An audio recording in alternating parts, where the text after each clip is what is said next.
एकदम से जो वजन कम होना चालू होता है ना, पाचन तंत्र में कई प्रकार की समस्याएं होती हैं। अब हमने सोनोग्राफी करा ली, सोनोग्राफी ठीक आ रही है, उसमें कोई दिक्कत नहीं आ रही। लेकिन अगर हम एंडोस्कोपी कराएंगे तो एंडोस्कोपी में पाचन तंत्र में अंदर क्या हो रहा है ये पता लगेगा। सोनोग्राफी में क्या होता है कि लिवर सूजा हुआ है, किडनी में पथरी है, या बावल लूप्स में जो आंतों में बहुत गैस भर जाती है, तो कभी कभी सोनोग्राफी में देख करके बता देते हैं कि भाई आंतों में गैस भरी हुई है, या फिर किडनी फूली हुई है, या फिर यूरिनरी ब्लैडर में कोई दिक्कत आ रही है। तो वो सोनोग्राफी में ऊपर से देखते हैं ना, तो उसमें अगर ऊपर के अंगों में कोई दिक्कत लगती है तो वो समझ में आ जाता है। लेकिन अंग के अंदर की सतह कैसी है ये नहीं पता लगता। जैसे हम अगर ये कटोरी है और इसको ऊपर से देख रहे हैं तो हमको ऊपर से दिखाई दे रही है, ठीक है ये, लेकिन इस कटोरी के अंदर की सतह में गंदगी चिपकी है, सूजन आ गई है, लाल हो गई है, कैसी हो गई हमको पता ही नहीं है, क्योंकि हम तो ऐसे देख रहे हैं। ठीक है, तो अंदर क्या है वो देखने के लिए एक टेस्ट होता है जिसको बोला जाता है एंडोस्कोपी। एंडोस्कोपी मतलब एक एंडोस्कोप होता है, कैमरा होता है, वो एक ट्यूब में लगा होता है। उस कैमरे को अगर मुंह से होते हुए अंदर की तरफ डालते हैं, आहार नाल से होते हुए आमाशय में, तो उसको अपर जीआई एंडोस्कोपी बोलते हैं। और जब वही कैमरा नीचे से एनस से डाला जाता है तो उसको बोलते हैं लोअर जीआई एंडोस्कोपी, या फिर कोलोनोस्कोपी कह देते हैं उसको। तो वो कराते तो अपने को समझ में आता कि पाचन तंत्र में आमाशय में कोई दिक्कत आ रही है। लेकिन अगर अपने वजन कम हुआ है, गैस बन रही है, ऐसा लग रहा है कि आपको पेट में भारीपन आ रहा है, आपको अगर जैसे डकार नहीं आए तो सीने में भी भारीपन आ जाता है। हाँ। कभी कभी अगर डकार नहीं आए तो गर्दन में और सिर भी भारी हो जाता है, एकदम से चक्कर से महसूस होने लग जाएंगे। और अगर थोड़ी डकार आ जाए या एक आध बार गैस पास हो जाए तो थोड़ा ठीक लगता है, फिर सिर भी थोड़ा हल्का हो जाता है, आंखों का भी भारीपन जो है कम हो जाता है। लेकिन अगर डकार नहीं आई तो बहुत दिक्कतें लगना चालू हो जाती हैं। ये पेट में गैस बन रही है। अब हम देखें कि पेट में गैस बनने के कारण क्या है। पेट में गैस बनने के मेरे हिसाब से दो अहम कारण होते हैं। कारण और भी बहुत सारे हैं, लेकिन दो अहम कारण हैं। पहला कारण कि पाचन तंत्र जो है वो कमजोर हो गया है। अब हम सामान्य भोजन कर रहे हैं, हम कोई गरिष्ठ नहीं खा रहे, लेकिन हमारा पाचन तंत्र उस सामान्य भोजन को भी नहीं पचा पा रहा क्योंकि कमजोर है।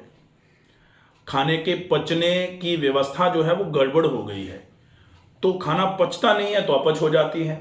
अपच हो जाती है तो अपचन ही तो गैस बनाता है। एक तो ये कारण हो गया कि अपचन हो रही है, लेकिन अपचन का कारण क्या है? पाचन तंत्र की कमजोरी। हम खाना ज्यादा भारी नहीं खा रहे। और दूसरा होता है कि पाचन तंत्र तो ठीक है, लेकिन हमने ही ऐसा खा दिया जो बेचारा पाचन तंत्र पचा ही नहीं पा रहा। तो बहुत गरिष्ठ भोजन का उपयोग, जैसे सामान्य तौर पर बहुत सारे लोग होते हैं ना जो सामान्य खाना खाते हैं, कोई दिक्कत नहीं है, लेकिन राजमा खा लिया उस दिन उनको गैस बनना चालू हो जाती है। मैं दाल खाती हूँ तो मेरे गैस बनती है। हाँ, अब दाल में भी जैसे मूंग की दाल खा लो, हाँ, गला करके, गैस बनेगी तो भी गैस बनती है। हाँ। हाँ, तो पाचन तंत्र, इसका मतलब ये मान लो कि भारी खाने से तो गैस बनी रही है, लेकिन मूंग की दाल और चावल की खिचड़ी बना लो उससे भी गैस बन रही है। इसका मतलब पाचन तंत्र की भी कमजोरी है। अब पाचन तंत्र की कमजोरी है तो उसका कारण क्या होता है? पाचन तंत्र के कमजोर होने में सबसे बड़ा कारण जो है वो होता है इंजेशन। चार चीजें हैं पाचन तंत्र को लेकर के।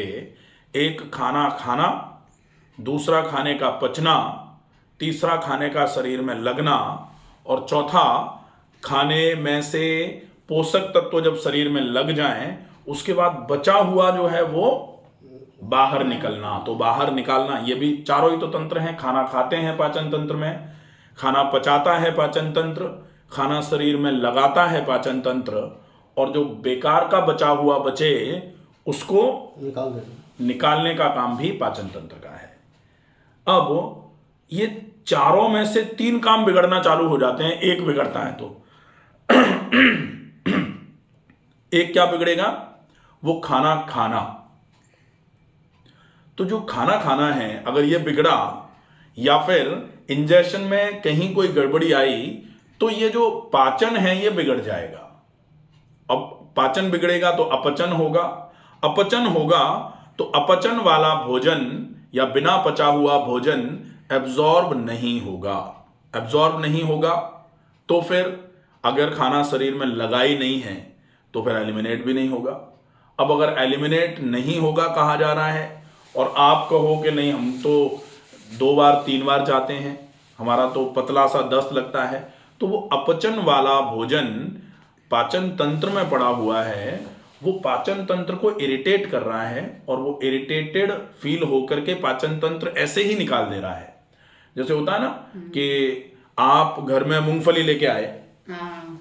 मूंगफली ला करके आपने घर में रखी और आपने घर में झाड़ू लगाई, तो आप झाड़ू लगाओगे मूंगफली को निकाल के झाड़ू के साथ फेंक दोगे क्या कचरे के साथ? नहीं फेंकोगे, नहीं फेंकते ना। नहीं, हम फेंकते कब हैं?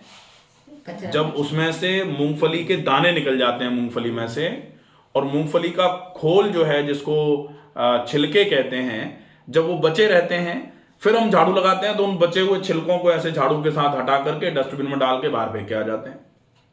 इससे हम क्या सीखते हैं कि जितने हम चतुर हैं, हमारा मस्तिष्क हमारा शरीर भी उतना ही चतुर है। हमने खाना खाया, उस खाने में से पोषक तत्व अगर शरीर में खिंचे नहीं हैं तो निश्चित ही वो निकलेगा नहीं तब तक। सही बात है। और अगर निकल रहा है इसका मतलब पाचन तंत्र का दिमाग खराब हो गया है। पाचन तंत्र का दिमाग खराब होता है तो यूडीएफ आता है, जैसे कहते हैं ना कभी कभी कि यूडीएफ अनडाइजेस्टेड फूड आ रहा है, कि डाइजेस्ट हुआ नहीं है, एब्जॉर्ब हुआ नहीं है, एज इट इज जैसा खाया वैसा ही निकल गया। तो एज इट इज जैसे मूंगफली लाए थे उठा के वैसे ही फेंक दी। क्या कब फेंकेंगे? जब जो झाड़ू लगा रहा है उसका दिमाग खराब होगा, क्या है बकवास है ये, फालतू की चीजें ला के रख देते हैं, हाँ हमारा दिमाग खराब है लाओ फेंक देते हैं, तो फेंक देते हैं। तो अब ऐसी अवस्था अगर आ रही है तो ये तो ठीक नहीं है। पचना तो जरूरी था, तो उपयोग में आना जरूरी है। तो उपयोग में आए इसलिए बहुत आवश्यक है कि आप वो खाएं पहले जो आपका पाचन तंत्र आराम से पचा पाता है। दूसरे नंबर पर आप उस तरीके से खाएं कि आपका खाया गया खाना आराम से पच जाए। तो हल्का खाना, बहुत चबा के खाना, कोशिश करके आपकी क्वांटिटी खाने की ज्यादा ना हो जाए, इसका भी ध्यान रखना। टाइम बना रखे हमने, तो 3 रोटी सुबह, 2 रोटी शाम को। और जो भोजन करने का टाइम है कि व्हेन टू ईट, कब खाना, इसका भी ध्यान रखना है कि दोपहर का भोजन कब किया जाए, शाम का भोजन शाम का भोजन होता है, अर्धरात्रि का भोजन नहीं होता, इसका ध्यान रखा जाए। फिर उस भोजन में क्या खाना है इसका ध्यान रखा जाए। फिर उस भोजन को हम टाइम पे भी खा रहे हैं, जो खाना है वो भी खा रहे हैं, ज़्यादा नहीं खा रहे, तो फिर तरीके से भी खाया जाए। जल्दी जल्दी में खाना उड़ेल दिया, बस नहीं चलता, नहीं तो हम पेट में चैन लगवा लें कि सीधा सीधा चैन खोली, थाली अंदर ऐसे करके उड़ेली और चैन लगा दी, तो ऐसी स्थिति से नहीं चलेगा। खाना अगर पचाना है तो खाने को तरीके से खाना पड़ेगा, और वो तरीका अगर सही होगा तो खाने का पाचन ठीक होना चालू हो जाएगा। और खाने का पाचन अगर ठीक होना चालू हो गया तो निश्चित ही खाना शरीर में लगना चालू हो जाएगा। फिर आपका ये जो वजन लगातार गिरता जा रहा है ना, ये स्वतः रुक जाएगा। अब सामान्य तौर पर लोग कहते हैं कि वजन कम हो रहा है, लाओ बादाम का हलवा बना के खा लो, या फिर दूध पी लो केले डाल डाल के घोल घोल के। तो जब तक पचन सही नहीं होगा, खाने का पाचन ठीक नहीं होगा, तब तक आप कुछ भी खाते रहो, बेकार है सारा।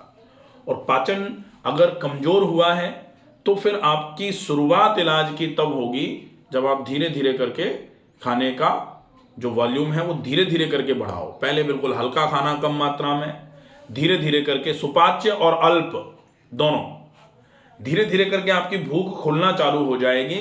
तो धीरे धीरे जैसे जैसे भूख लगना चालू हो जाएगी, कहावत कही जाती है कि अर्ध रोग हरि मुझे निद्रा। भूख तो बहुत लंबा है, क्या सुबह मेरा 10 बजे पूजा का टाइम है। हाँ। और वह पूजा करके जैसे उठते हैं तो मेरे को भूख ऐसे लगती है कि कुछ भी पड़ा हो जो सब खा लूँ मैं। हाँ, तो ये तो अच्छी बात है। हाँ। लेकिन अब हो क्या रहा है कि वो भूख तो लगी, लेकिन हमने उस भूख को इस तरीके से खत्म कर दिया कि दोबारा ना लग जाए कहीं, वो नहीं है। तो भूख लगना चालू हो तो वो क्रम बनाना पड़ेगा कि भूख को खत्म नहीं करना। कहा जाता ना, भूख लगे तो इतना खाओ कि थोड़ी भूख लगती रहे।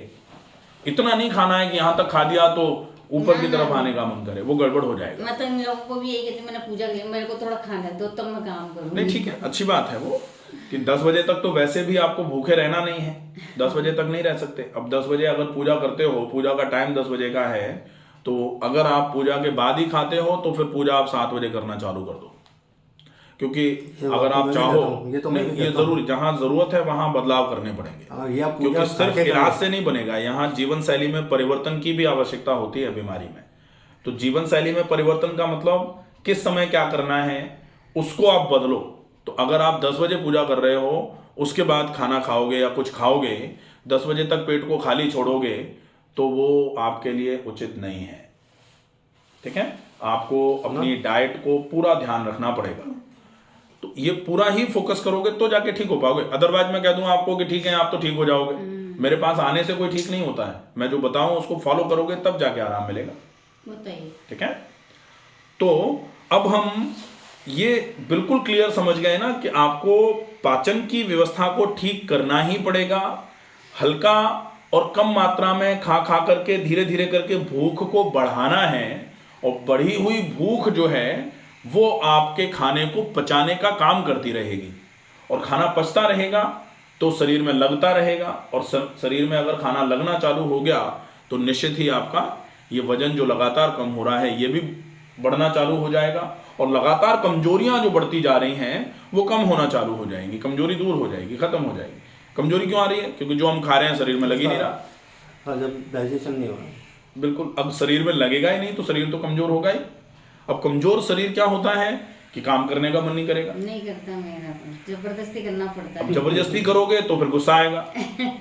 तो ये सब चीजें बिल्कुल मिली हुई हैं। वही है, जबरदस्ती करो तो गुस्सा आएगा, गुस्सा नहीं दिखा पा रहे हैं तो अंदर अंदर से कुड़ना चालू हो जाते हैं लोग। तो भाई गुस्सा किसको करें, किसी पे गुस्सा करेंगे तो अनावश्यक लड़ाइयाँ होंगी। तो अंदर अंदर बातों को लगातार जो सोखना होता है ना, बातें सोख नहीं पाता है इंसान, बातों को अंदर अंदर लगातार मन में घुसाए घुसाए मन धीरे धीरे करके खिन्न रहना चालू हो जाता है, तो वो सब फिर गड़बड़ हो जाएगा मामला। तो इसको पूरा ठीक करना है तो सबसे ज़्यादा ध्यान रखना पड़ेगा अपनी डाइट पर। एक्सरसाइजेज जरूर करनी है, अपनी जीवन शैली को भी बदलना पड़ेगा, और कुछ इलाज भी करने पड़ेंगे। वो सारी चीज़ें कैसे करनी हैं वो हम पूरा का पूरा अच्छे तरीके से एक बार समझ लेते हैं। ठीक है, तो इतना तो बिल्कुल क्लियर है ना। अब जो क्या करना है इसके लिए हम नेक्स्ट पूरा अलग से प्लान बना देते हैं आपका। ठीक है।